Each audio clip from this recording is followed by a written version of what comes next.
चुनाव कहीं का भी हो, चाहे लोकसभा हो चाहे विधानसभा, ईवीएम पर हमेशा सवाल उठाए जाते हैं।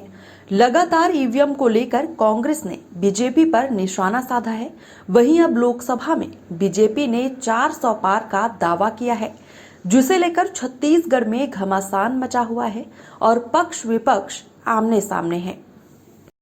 अमित शाह जी राजनीति की कितनी गहरी परख रखते हैं उसे पूरा देश ही नहीं दुनिया जानती है।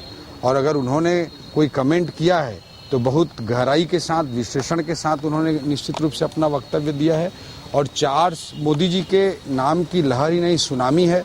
और निश्चित रूप से मैं मानता हूं कि पूरे देश की जनता जनार्दन और छत्तीसगढ़ की जनता जनार्दन भारत को विकसित राष्ट्र बनाने के लिए, भारत की सीमाओं की सुरक्षा के लिए, दुनिया के नक्शे पर भारत को मजबूत राष्ट्र के रूप में स्थापित करने के लिए 400 पार के आशीर्वाद के साथ नरेंद्र मोदी जी को नवाजेंगे। अमित शाह का ये बयान ही अपने आप में ये जो साबित हो रहा है कि ये षड्यंत्र करने पर उतारू हैं।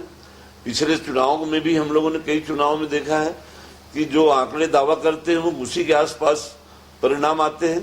इसका मतलब ये है कि जो आज आरोप है, सारे लोगों का आरोप है कि ईवीएम मशीन में गड़बड़ी की जाती है, इसमें मतगणना में गड़बड़ी की जाती है, तो ये अपने आप में साबित होता है। ऐसे कोई लोग, गुप्त मतदान होता है, गुप्त मतदान में जो वोट डाले हैं वो लोग भी नहीं बताते कि हमने किसमें वोट डाला है। और ये अनुमान के आधार पर तो इस तरह से आंकड़े नहीं आ सकते हैं। ये इस तरह से जो आंकड़े देते हैं, बड़े बड़े एग्जिट पोल फेल हो जा रहे हैं। आज अच्छे ब्रांडेड कंपनी के हम लोगों ने देखा जिनका एग्जिट पोल कभी फेलवर नहीं होता, आज वो फेलवर हो जाता है, लेकिन अमित शाह जो बोलता है वो पूरा हो जाता है। तो इसका मतलब ये है कि ये लोग पहले तय कर लेते हैं कि हमको कितना सीट। आज भी जो ये लोग दावा कर रहे हैं बार बार 400 के पार, 400 के पार, अभी हम 370 तक पहुंच गए हैं, हम 400 पार तक पहुंच जाएंगे।